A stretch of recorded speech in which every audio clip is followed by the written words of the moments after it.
देखिए, विभिन्न जो सर्विस प्रोवाइडर हैं उनके द्वारा जो मोबाइल की सिम का सेल परचेज किया जाता है, पॉइंट ऑफ सेल से जो सिम बिकती हैं उनका किसी आपराधिक घटना में उपयोग ना हो, इसके लिए लगातार प्रयास होते हैं। ये जो अभियान चलाया जा रहा है, मिनिस्ट्री ऑफ टेलीकम्युनिकेशन के माध्यम से जो डेटा आया है, ऐसे व्यक्ति जिन्होंने अपनी फेस आईडी पे फेस रिकॉग्निशन सिस्टम के माध्यम से आइडेंटिफिकेशन हुआ, तो इसमें ऐसे व्यक्ति जिनके फेस एक ही चेहरे पे कई सारी सिम अलॉट हुई हैं, कई सारी सिम बेची गई हैं, वो चिन्हित किए गए हैं।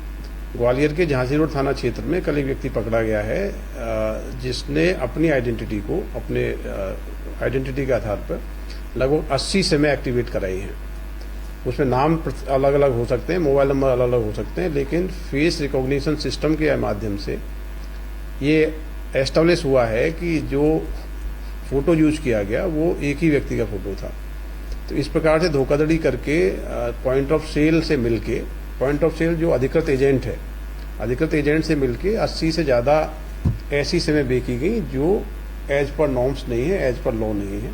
इस व्यक्ति को पकड़ा गया है। इस व्यक्ति ने यह कन्फेस किया है कि मैं अपने डॉक्यूमेंट देखता था और मेरे चेहरे पे ये सिम विक्रय हुई है, लेकिन विक्रय जो अधिकृत एजेंट था कंपनी का, उसके द्वारा ये विक्रय की गई हैं। ये आइडिया कंपनी का पॉइंट ऑफ सेल है। तो इसमें जो पॉइंट ऑफ सेल नाम व्यक्ति है उमेश कुशवाहा, उसको भी आरोपी बनाया गया है।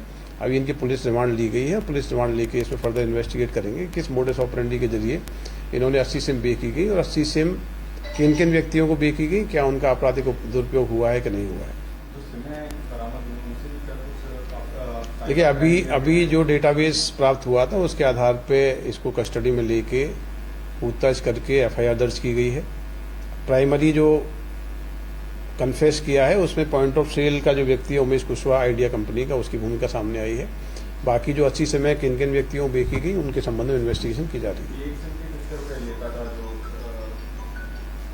ये जो व्यक्ति है जो अपने डॉक्यूमेंट्स को और अपने फेस को, अपने फोटोग्राफ को यूज करवाया है, इसको दलाली के रूप में 500 रुपये प्रति सिम के हिसाब से मिलते थे। लेकिन ये एक इसका अभी स्टेटमेंट है, बाकी वेरिफिकेशन चल रहा है इसमें। देखिए, ये हमेशा से ही प्रयास रहे हैं किसी प्रकार से मोबाइल सिम गलत हाथों में न जाएं, प्रॉपर डॉक्यूमेंट्स के माध्यम से जाएं। तो उसी अभियान के तहत एक बड़ी एक्सरसाइज है। इसमें एक बड़ा डेटाबेस है जिसमें भी लोगों ने दुरुपयोग करके, डॉक्यूमेंट का दुरुपयोग करके सिम बेची या उपयोग की गई, उनके खिलाफ लगातार कार्रवाई की जा रही है।